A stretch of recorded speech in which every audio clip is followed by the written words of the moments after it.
Hello class, this is going to be a demonstration for exercise 11 where we're going to be trying to create a pattern using the pressure transfer technique that we learned about last week. Here in front of me I have a template that I created for you guys that you can find on Blackboard. On the left hand side we have three 2x2 inch squares, and on the right hand side we have it's a 6x6 inch square made up of 2x2 inch squares. So what we're going to be doing today with these squares on the left is we're actually going to use, and you'll see this kind of dashed line around them. We're going to be cutting these out and then using these to transfer our image to create a pattern on our 6x6 inch grid, right? So if you guys know how a pattern works, a pattern repeats. Sometimes it alternates. Sometimes one pattern can basically just be the full background of an image, right? There doesn't really necessarily need to be a gap in between. So for instance, if I wanted to create a pattern, I could say, or I wanted to create like a tiled pattern, I can have an image in my first square, nothing in my second square, and then something in my my third square. Of course, when I come down to my second row, in order to kind of create that pattern or to create that kind of tiled pattern, I would say put an image here, no image here, image here, image in this box, nothing on either side, and then repeat the row that I had on the top here on the bottom, right? So that might sound a little confusing. If it does, just remember that you're kind of skipping every other square, right? If you want to create a tiled pattern, if you want to just kind of fully max out the background with this tiled, with the same image, you can repeat this image on every single one of these squares and then just kind of duplicate it over and over and over again. That'll kind of create a more condensed pattern, which will make your composition look a little bit more busy, which could be a good thing, could be a bad thing, depending on if you want to bring attention to the pattern or if you want to keep pattern as a kind of like a background kind of element in your composition, right? So what I have here in this demonstration, because I have provided you guys with this template on Blackboard, and you have it online, you can actually download it into Microsoft Word as a PDF, and you'll have these squares actually blank in your template. So with that, you can actually go to Google and go to Google Images and then bring in an image into that square, and as long as it fits within that 2x2 inch square, or even if it goes outside of it just a little bit, you're gonna cut it out anyway, right? So you can drop it into that square, and then we'll be walking through how to transfer that image. The other option that you do have is you can draw your own image that you want to create a repeating pattern of, and that could be a quicker route if you don't want to spend a lot of time on Google trying to figure out the right image, right? And the one downside to that process is, again, the selective process that you have to go through, again, choosing the right image, and then also when it comes to the pattern, deciding which part of that image you want to create for your pattern, right? So for instance, in my demonstration, I had this really kind of cool illustration that I found that has this tiger kind of pouncing on a gazelle. For this demonstration and for my composition, I really don't want all the background information. I really just want the tiger. So for me, it's kind of important to, with a pen, even a colored pen works really well, go in and trace off the information that I want to transfer so that I don't get distracted by the information that's in the background. So you can kind of faintly see here, I've kind of gone in and bolded up the outline of the tiger so that I know, okay, I'm only focusing on the tiger, and that's all I want for this pattern, right? As far as my drawn pattern goes, I just made sure that my pattern was nice and bold, that I can see it, and then any kind of details that I want to kind of pull out are visible to me, so that whenever I go ahead and do my transfer process, I'll know which contours to trace through the pressure transfer method to get that to translate well. So the next step is going to be, after we've chosen an image or after we've drawn an image, we're going to cut out these squares using our scissors. So we'll go ahead and do that now. Again, I just want to kind of reiterate, you don't have to do two different images or two different or use two different squares. This is just for the sake of demonstration to show you that you can use a photographic image or you can use a drawn image. There's no need for you guys to use both of these squares or even all three of these squares to create a pattern. That's just just there for you guys to explore the process a little bit deeper if you want to. So before we get too much deeper into the process, I'll go over some materials that we're going to need for this exercise. So we are going to need some scissors, at least at the very beginning. I would say a colored pen, just to kind of make things a little bit more visible. So what we're going to do is we're going to trace over the same contour over and over again. So it kind of helps to see, if you're working with a black and white image, what you've already traced before, right? Where your line has already been. So a colored pen is helpful, not 100% necessary if you don't have one around. Another thing we're going to need is going to be a piece of charcoal, compressed charcoal. If you guys have a charcoal pencil, this still works. So what we're kind of after in this process is going to be that kind of loose pigment, or that loose kind of dry medium, as a mode of transferring these images, right? So we have, again, scissors, a pen, and we're gonna need some of this charcoal. And then another thing, well, would be some tape. I have some painter's tape here. I'm just gonna use that same little piece of tape over and over again.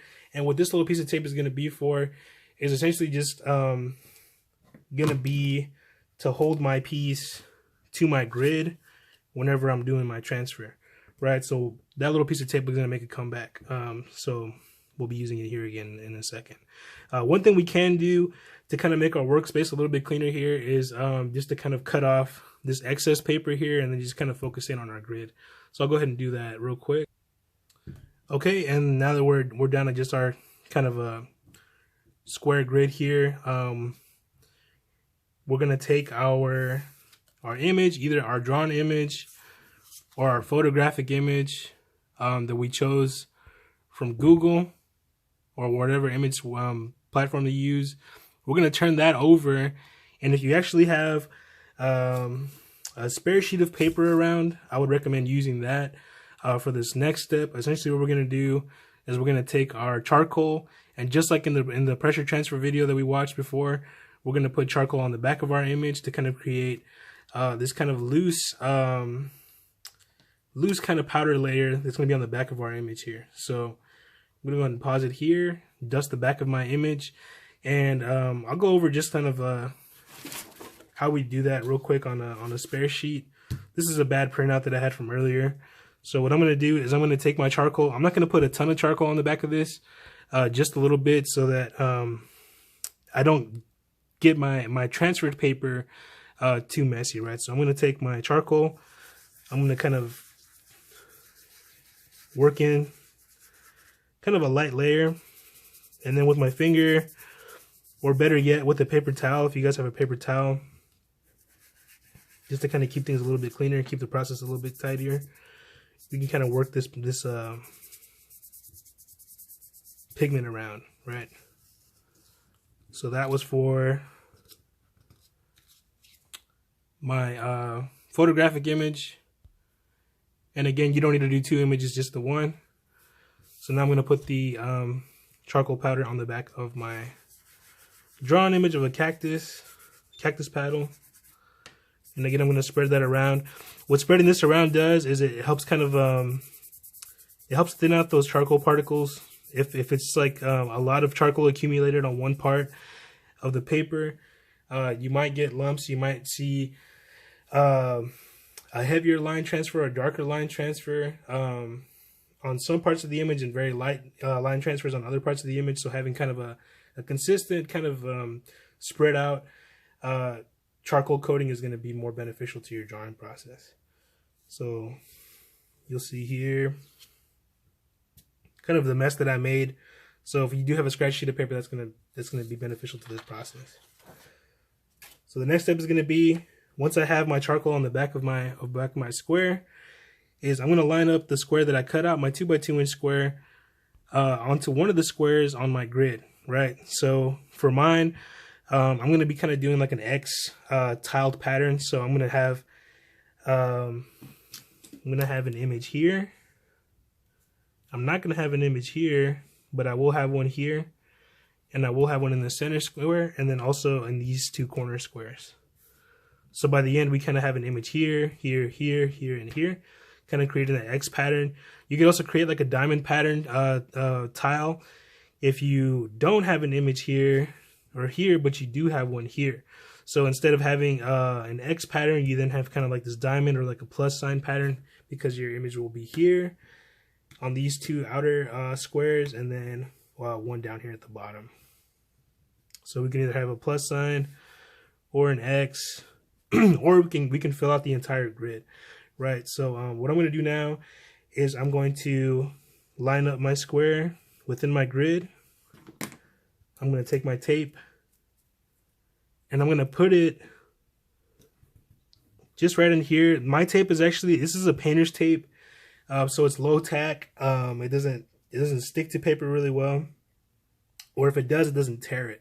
So if you do have an invisible or like Scotch tape, what you can do is take that tape, put it on your pant leg or on your t-shirt, and then kind of rub it in and then pull it back. And then what that's going to do is going to put a little bit of lint on that tape, and that's going to help reduce the tack, so that whenever you do stick your tape to your image, into your paper, it won't tear. So the next step is going to be to go into our image. We want to make sure that we're holding it steady, and we're going to come in here and we're going to trace all the information that we want to transfer. So what's happening here is that pressure is being applied from the tip of our ballpoint pen, and that pressure applied to this paper is actually going to be transferring that loose pigment from the back of the paper onto our transferred grid, right? So I'm going to do a pressure transfer, and then I'm going to lift my square, and I'm going to see what's underneath. I'm going to double check to make sure that my image is transferring. If it's too light, I might need another coating of charcoal. If it's light but it's still visible, we can live with that, right? Because we're still going to come back in with our actual graphite, and we could always beef that image back up again. As long as it's there, as long as we've kind of made an impression and there's enough information there, I'd say we keep rolling with it, right? So right now, what I'm going to do is I'm going to start tracing the contour.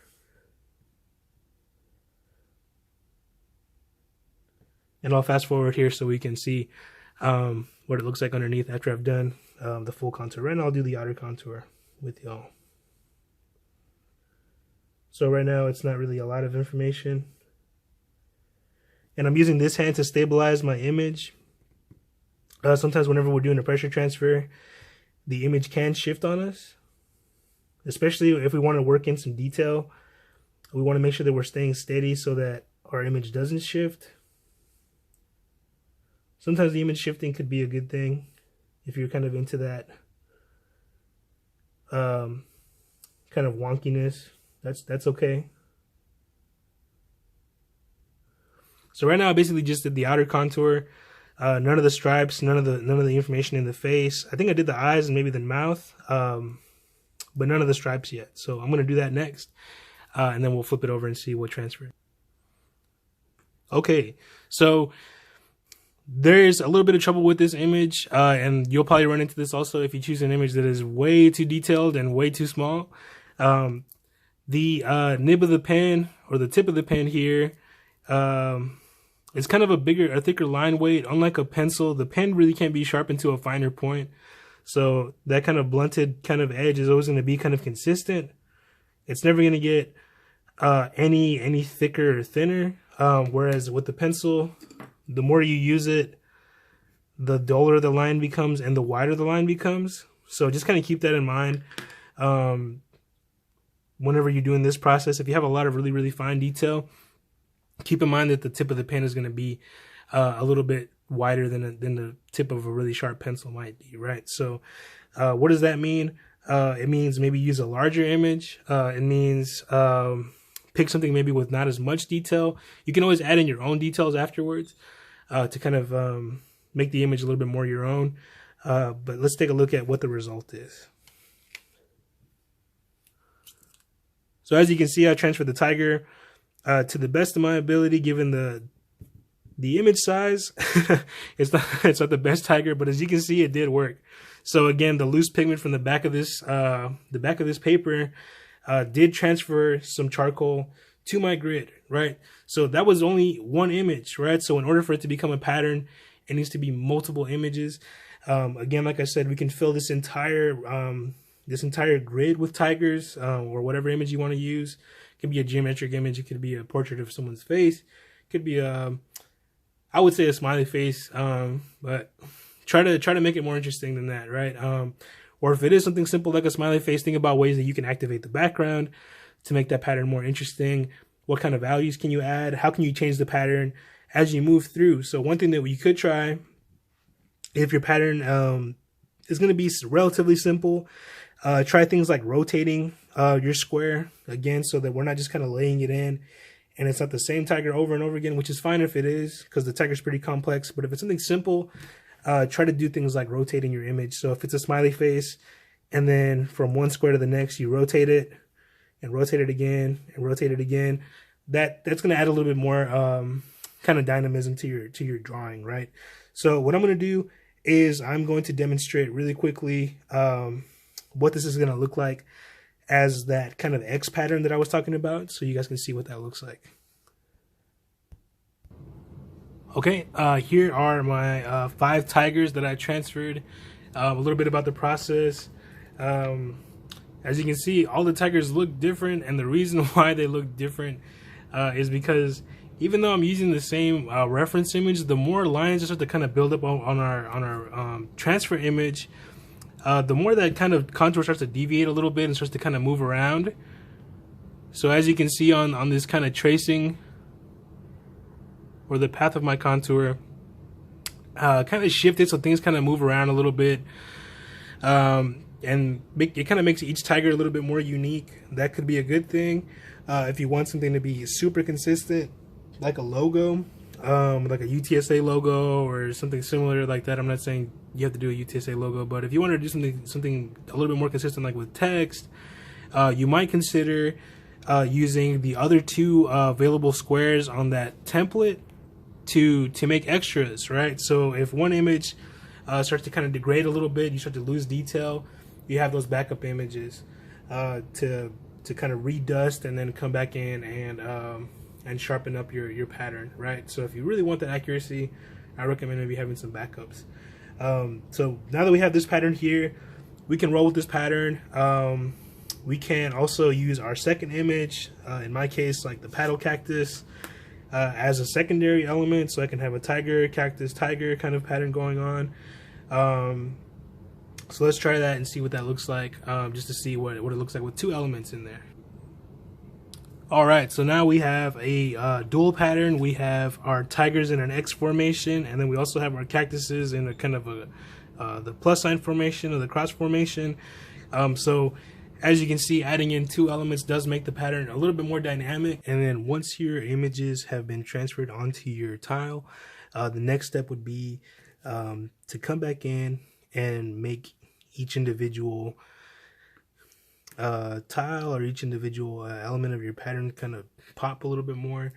You'll notice that whenever you do your transfer, because you are transferring a very small amount of that powdered pigment, that your lines might be a little bit faint, a little bit light, and we do want that pattern to jump out. We do want it to be visible, easily documented.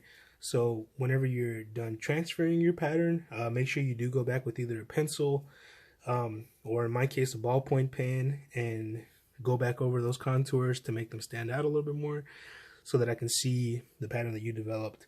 If you do have some time and then you want to kind of keep working with the pattern, I would recommend maybe adding in a background, just to kind of see what happens if you do add a background behind these contours, and to see if that helps your object jump forward a little bit more. Like in this case, adding in a background behind my tigers help them jump forward a little bit more.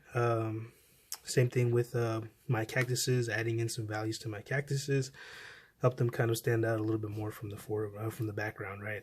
So instead of it just being a contour drawing, adding in even one value in the background really kind of helps create more energy in that piece. Again, that dynamism is really starting to kind of develop more and more. You can even start to think about levels of rendering whenever you're activating drawing. So if you have your portrait drawing, and your portrait drawing has maybe 7 or 8 values in it, your pattern might have 2 or 3 values, so that it doesn't compete as much with your drawing. So the level of rendering can work with you. Make sure that, as always with every drawing, that you do have a plan moving forward. So again, for this exercise, we want to use the pressure transfer technique. You don't have to use 2 images. You can use just the 1 image. It can be a drawn image. It can be a photograph. It can be as involved as you want it to be, as long as we're transferring and then again coming back in afterwards to add in those details. At the very least, you know, try to bolden up those contours so that whenever we do document this, those things are visible and I can see that you were able to activate that pattern and give it some consideration. Play with it, have fun with this exercise, and make sure you turn it in by Saturday.